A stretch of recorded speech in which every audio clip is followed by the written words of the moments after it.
Hi guys, welcome to another edition of Gold Vizan. Today we'll be, discussing about Iran's under-23 campaign in order to see if we could qualify for the Olympics that will be happening in Brazil.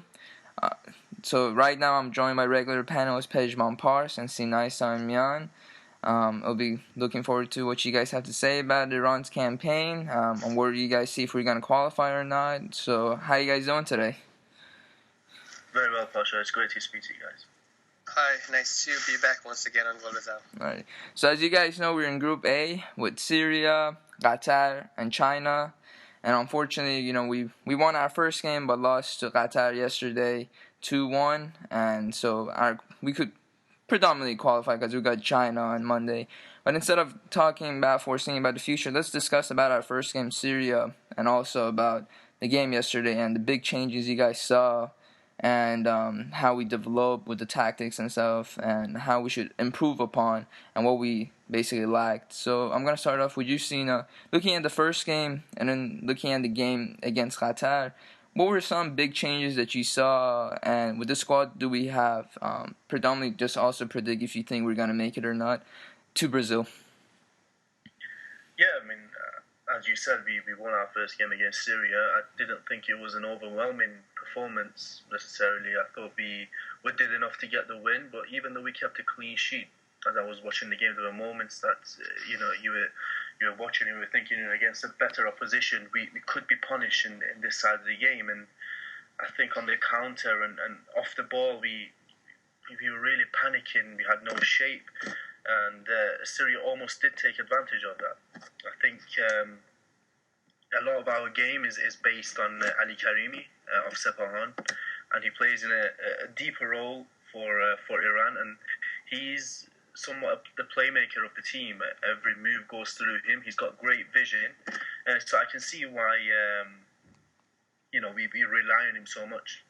But the first half against Syria was a little bit poor. We failed to create any major chances, and second half with the introduction of Kamandani, it kind of helped Ali Karimi in central midfield in terms of creativity, and we got the 2 goals that was needed. I thought Milad Mohammadi was one of the better performers on the day. Of course, he scored a goal as well. He was having a lot of fun down the left hand side. He's a pacey player. We've seen him play for Team Melli as well on a couple of occasions, but he was playing a much advanced role than he did for Team Melli, and he was bothering the Syrian right back at all times. And of course, Motahari being the only striker that we've took, and he's, in my opinion, one of the best strikers at the tournament. He's a classic poacher. He comes alive in the box. He's always looking to get at the end of every move, and of course he scored a fantastic goal as well. So we won the game 2-0. Do you want me to discuss the Qatar game as well, or? Yeah, I mean, right now, let me just pass it quickly to Pedro just to get his analysis, and then after that, we're going to do like a compare and contrast of the big changes you both saw and why Hawkwood made these changes. It was because of Qatar. So before we get to Qatar's game, Pedro, could you just give us a brief overview of the game you saw against Syria? Because it seemed like if Syria, the thing with Syria was they're giving us too much space. At the same time, that really hurt them. But what were your thoughts on the match overall? Yeah, first of all, I agree with most of what Sina says. And I would also say that due to Syria's style of playing, they were playing a really harsh game, really physical game with Iran, which they had big troubles with. But they got punished for that a lot. The ref didn't want to see any of that. I was positively surprised by Syria, to be honest. I was thinking them much worse opponent than they actually showed against Iran. And maybe it's more due to politics and they have problems to play regular football in Syria than something else. But coming back to Iran's game, I would say we got lucky for the win. Sure, you would deserve every win you get, but it was a hard-fought win that could actually gone either way if Syria would have gotten more luck in their finishing game. So I'm not surprised that Syria bet China and might as well do some damage to Qatar when they play on Monday. Yeah, it's interesting enough that I forgot even to mention that we played them in the West Asian Games in the final and we defeated them.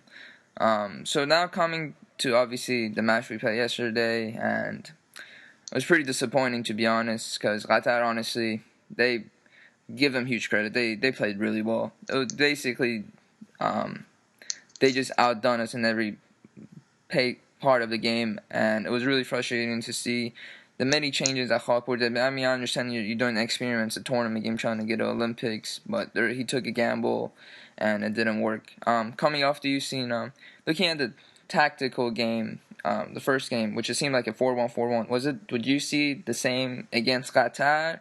And what do you think was the big problem that caused us to lose this match? The way, thinking about in terms of what Qatar did to us tactically. Well, I think we played somewhat differently tactically against Qatar than we did against Syria. I thought we pushed a lot further up the pitch. I think it was mostly because they recognised Qatar as a good side. They didn't want to allow them time to play through the back, but it kind of backfired. We played with such a high defensive line that we were chasing the ball at all times, and it just created a lot of space behind the back four for them to exploit. It was obvious that the Iranian coaching staff and the players, of course, had worked on the offside trap, because for the first 20-25 minutes it was working. The Qataris were caught offside on a few occasions. Well, on that one occasion, of the goal, Haydaria, the left back, fell asleep, and he played Ahmed Allah onside, and he went and scored a fantastic goal. But in terms of the changes, look, I mean, when you come into the tournament and you've got to play 3 games in 9 or 10 days, you have to make changes. You can't play the same side in every game, especially if you want to go further into the competition.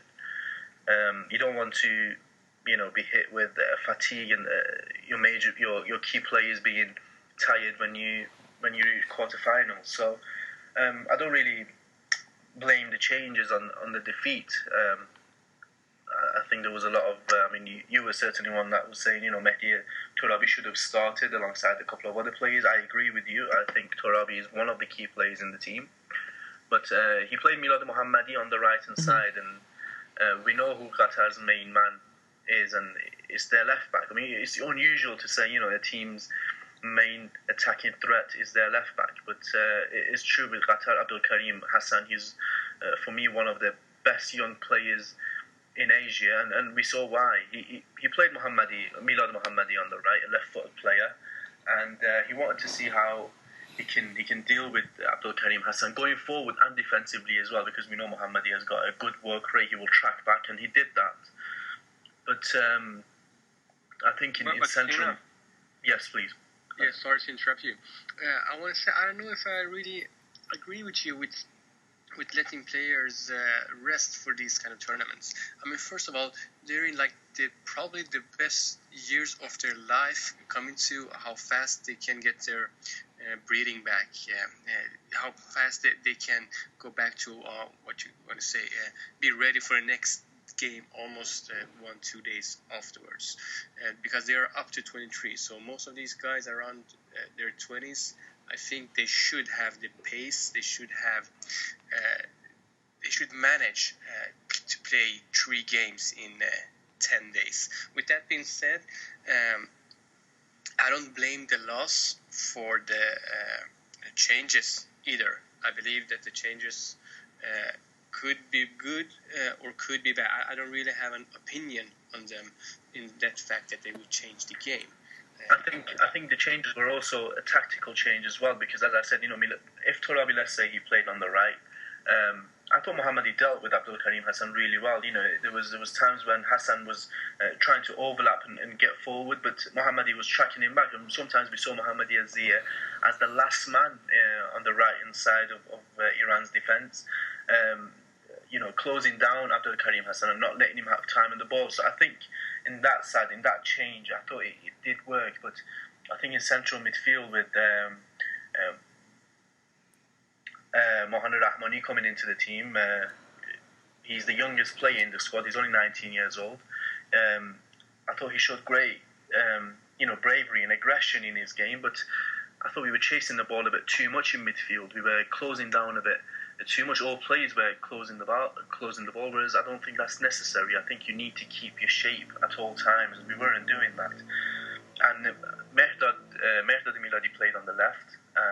We know he scores goals. We've seen him do it in the league, and I think he played him on the left to provide a little bit of support for Motahari, who was sometimes isolated in the game against Syria, as he was yesterday as well. So I think these changes, as much as they were to rest some players, I think they were tactically as well, but it backfired, because clearly we saw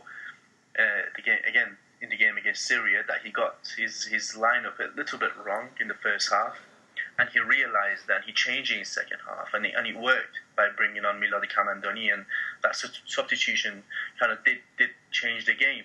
So I think he was trying to make up for his wrong starting lineup against Syria, and I think he was a little bit too conservative. I think we showed a little bit too much respect for Qatar in terms of the way we played. So yeah, I am disappointed. I think we could have done much better, but for me, it's too late now. I think when you come into a tournament, it's really late to make any major tactical changes. So for me, after the game against Qatar, and from what I've seen the last two games, I think Olympics are a long way off for us. Pezhman, I have a question for you, and then I'll pass this along to Sian just to get your opinions. Because, we were talking about Milad Kamandani, player that plays for Persepolis and stuff. And what's interesting enough was that he came off the bench, and we scored 2 goals in the span of 15 minutes in the second half against Syria. And when he came on again, he was a big player again, big impact. And as Torabi was too, because it was the experience he's bringing, playing regularly for his club and first team under Kairos as many times. Does he deserve a spot? And I know Sina might disagree with us. He's just maybe just a big impact sub. But do you think, from what he's shown, is that he deserves to potentially play against China, Pezhman? Against China, yes, I actually think he should start. The first game when he came in, he made a good contribution. But I understand that maybe the coach still wants to keep him as some kind of super sub, or knowing that he has some good power on the bench. He showed that also in the second game against Qatar, that he can be useful. So I would like to give him a proper chance to actually show himself on the big stage from the beginning of the game. It will surely put some pressure on him, because he then knows that he has to do something to earn that spot. And that pressure, for some people, that's great. For other people, they can't handle it. And for these young people, I think it's even harder. But that's why they are in the Olympics, to play, Olympic qualifiers, to play these kind of games and not to be scared. I hope Kamandani plays from start. I also hope that Torabi will make will also play in the first 11. Mm-hmm. Sina?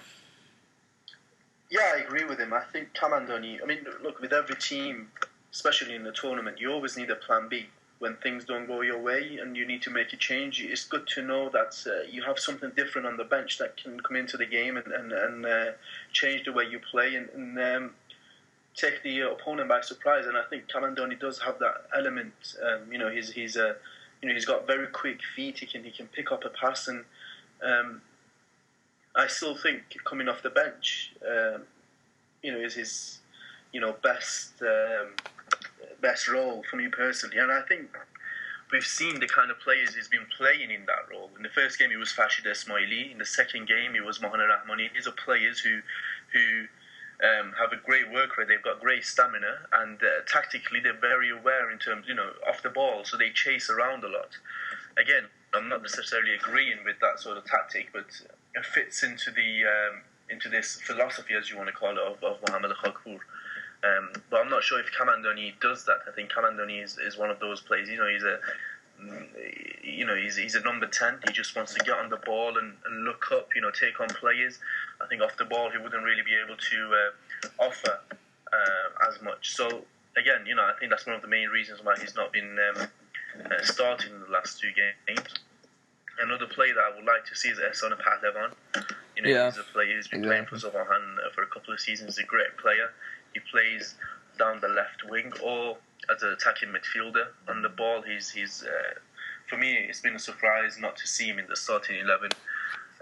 But look, I've mentioned it to you guys before as well. In midfield, this is the best set of players that I've seen Iran under 23s have in the last couple of generations. I think there's a lot of balance in the team. In every part of the game you look, you can find players into this Iran team, and I think it's a great shame that Khakour isn't able to pick a midfield combination that can really get a hold of the game, take the game to the opponent, but at the same time give protection to the back four. And I don't think we've been able to see that. I think playing Cheshmi as a centre-back has been a great mistake. We saw him do it in the qualifiers for the tournament back in June and July, and it didn't work. We had a very easy group to qualify for this tournament, but we managed to finish second behind Saudi Arabia. And I think playing Rouzbeh Cheshmi in that role is incorrect. He's a defensive midfielder. He's one of the best defensive midfielders in Iran. So he should be playing in his favoured role, and we've got good centre backs to cover for that spot. It's not like we are short of centre backs. We've got Hosseini Kanani, who played as right back yesterday, Mohammad Danishgar, of course, as well as Hossein Moradband. So I think any two of those three would make a great combination for centre back. But I think that's been another mistake. And Bahida Hidari as well. Hidari is a great player. He played fantastically well for Paycon last season, but this season he's only had 15 minutes of competitive football under his belt, and then he comes into the tournament and he's playing from the start. Against Syria he was poor. Yesterday he was at fault for the goal we conceded. So again, that's one of the things that I would highlight as a mistake by the coaching staff. I know we've criticised them for not taking more than one striker, but again, I was looking at the players that were available, and to be honest, there's not that much option for a striker, and I think Motahari was probably the only option they had. The second choice would have probably been Reza Chab, who's been he's been getting a lot of talk recently. He's only 18 or 19 years old. It would have been good to see him, but I don't think he would have got a game. Speaking about Motahari and knowing that Khakour just brought one striker, let's say if he did get injured, is there predominantly a player, Pezhman, do you see that could potentially slide in there, or like a very flexible player? And also, my next question to you guys is, looking back at our former teams that were trying to qualify for the Olympics, is this the most natural side that you've seen that our basically, I want to say, the best under-23 team you've seen in your lifetime? Pezhman?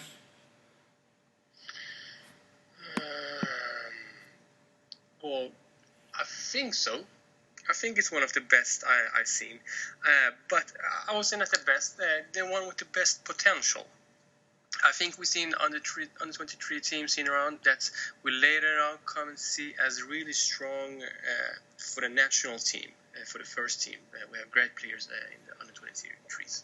But right now, I think this is a strong under-23 team with huge potential that can hopefully make it not only to Brazil and to Olympics, but to make sure that these players get some European football knowledge by getting scouts and agents watching these kind of games in Asia and in Brazil, because we know that agents don't know Iranian football very well, but we know that we have plenty of good players in Iran that might get some playing time in Europe if somebody sees them. So we have a great squad. Well, great. We have a really good squad, but I don't know if they will develop if they don't continue or if they don't get to the Olympics. Sina, your thoughts?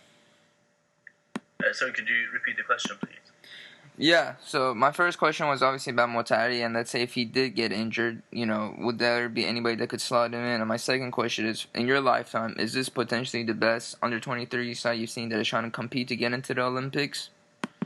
Well, firstly, if Motari does get injured, then Mehdad Mohammadi has played as a striker at his club Rohan.